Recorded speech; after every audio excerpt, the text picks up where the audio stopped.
Hey y'all, this time around I decided on replacing the power steering hose on my 97 F-250.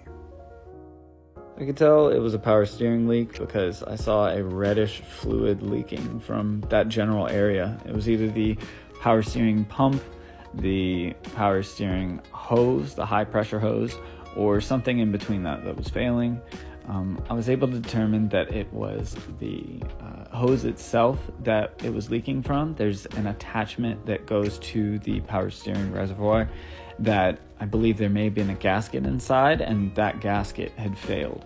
But the hardest part actually about this project was that AutoZone didn't have this part, Advanced Auto Parts didn't have this part, Napa Auto Parts didn't have this part, and the dealership didn't even have it because this vehicle is starting to get into a pretty old age. I ended up finding this hydraulic repair service in South Austin called the Hydraulic House, and they were able to get me a new one of those fittings and attach it to a different hose. I think it costed me about $90, but definitely worth every penny. I'm not sure what I would have been able to do without them, but down under here, under the truck, it is a tight fit, especially if you don't have the wheel removed itself.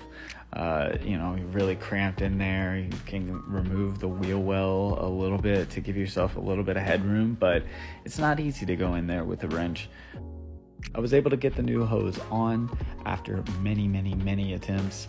I think it took me to have a wrench and a screwdriver with a different person holding down the fitment at the bottom in order to have it sit at the correct angle, which is perfectly flush, so I could be able to screw it in with a wrench. It was very tedious, it was very obnoxious, but I got it done. That leak was tackled. Now I got to deal with the oil leaks.